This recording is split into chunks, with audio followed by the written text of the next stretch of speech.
Hi, my name is Montana Howerton, and I want to thank everybody for watching my video and listening to my persuasive speech.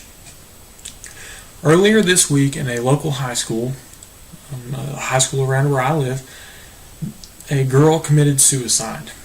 And this kind of shook me up. I mean, this isn't a very large school. It's 100 students or less in each grade, but yet someone actually committed suicide. And this kind of spooked me just a little bit, given the fact that no student should ever have the motive to do this. No student should ever have these thoughts going through their head.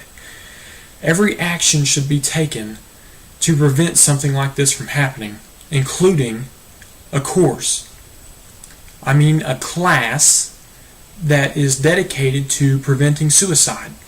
Each student should be required to take a suicidal preventive class.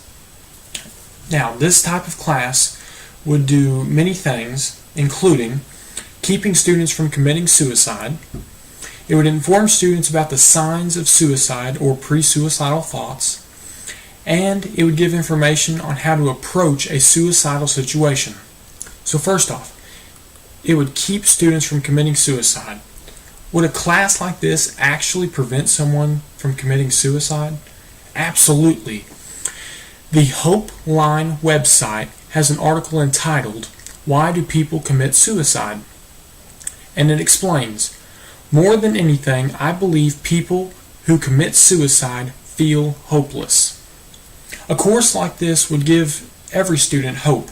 It would explain to students that they need to build each other up and give each other hope.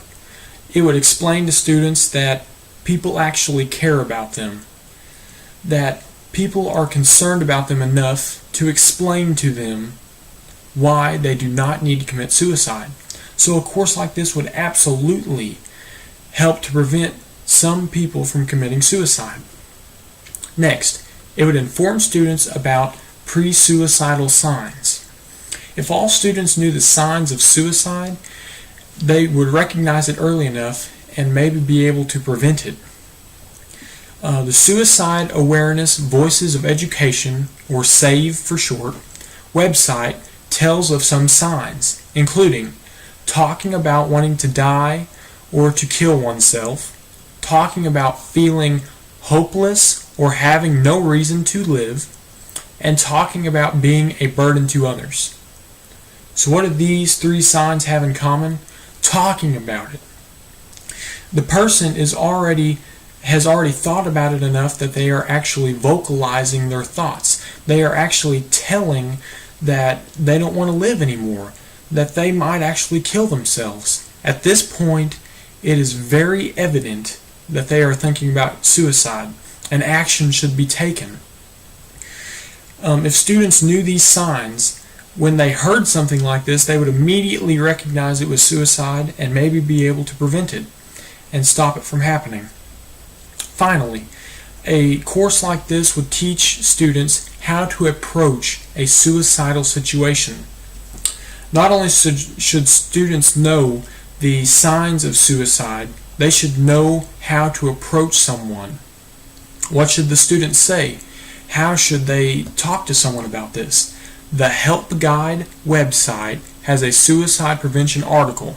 In this article it says, "Let the person know you care, that he or she is not alone. The right words are often unimportant. If you are concerned, your voice and manner will show it." The right words are often unimportant. It doesn't really matter what you say in most cases. Just showing that you're concerned is enough. The person considering suicide will know that you're concerned, will know that you care, and often that's enough to prevent it. Students should know that just talking can actually save a life. It doesn't matter if they're best friends or they barely know each other. Just walking up and saying, "Hey, what's going on in your life? Why are you acting this way? Why are you talking about that? Do you want to talk to me about this?" Just saying something like that can strike up a conversation and to actually save a life. So, a course like this would give students hope, knowing that they're cared about, that they're wanted. It would inform students on how to read the signs of suicide, and it would inform students on how to approach suicidal situations. A course like this might actually save a life. Each student should know what to do, and each student should be required to take a course like this. They have to know. The information has to be given to them before they can act upon it. And a course like this might actually help. And everyone might be able to do something to prevent a horrible situation from happening. Thank you.